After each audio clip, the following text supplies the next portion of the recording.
কোনো দল নয়, জনগণের আশা আকাঙ্ক্ষা পূরণে পুলিশ সদস্যদের কাজ করার তাগিদ দিয়েছেন স্বরাষ্ট্র উপদেষ্টা জাহাঙ্গীর আলম চৌধুরী। রবিবার পুলিশের নির্বাচনী প্রশিক্ষণের উদ্বোধনী অনুষ্ঠানে নিজেদেরকে রাজনৈতিক কর্মী না ভাবার পরামর্শ দেন তিনি। ২০২৬ সালের ফেব্রুয়ারিতে ত্রয়োদশ জাতীয় সংসদ নির্বাচনের ঘোষণা দিয়েছে সরকার।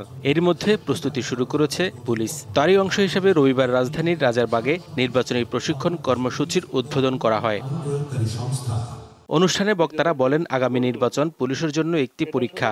এর জন্য তাদেরকে নিরপেক্ষভাবে দায়িত্ব পালন করতে হবে।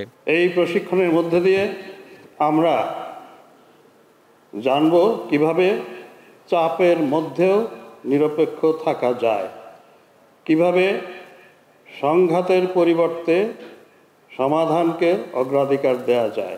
জুলাই আগস্টের পর আমরা যে নতুন প্রেক্ষিতে এই সংগঠনটাকে আমাদের দেশের মানুষের কাছে উপস্থাপন করতে যাচ্ছি, তার চূড়ান্ত পরীক্ষা হবে নির্বাচন। প্রধান অতিথি স্বরাষ্ট্র উপদেষ্টা অবাধ, সুষ্ঠু ও নিরপেক্ষ নির্বাচন নিশ্চিতে পুলিশ বাহিনীকে প্রস্তুতির নির্দেশ দেন। ফেব্রুয়ারি মাসে যে নির্বাচনটা হবে, এটা যেন শান্তিপূর্ণ এবং উৎসবমুখর পরিবেশে হয়। এই জন্য আপনাদের সবার সাহায্য এবং সহযোগিতা দরকার। আর আপনারা এই 14, 18, 24-এর নির্বাচন ওইটা মাথা থেকে মুছে ফেলবেন। তিনি বলেন, সব অপশক্তি মোকাবিলা করেই আইনশৃঙ্খলা রক্ষাকারী বাহিনীকে এগিয়ে যেতে হবে। আপনাদের আমি বলছি যে আপনারা কিন্তু রাজনৈতিক দলের থেকে একটু দূরে থাকবেন। আমি এর আগে বহুবার আপনাদের বলছি, আপনারা এখন যদি তেল দেওয়া শুরু করে দেন, আপনাদের কিন্তু নির্বাচনের পর আপনাকে তেল শেষ হয়ে যাবে।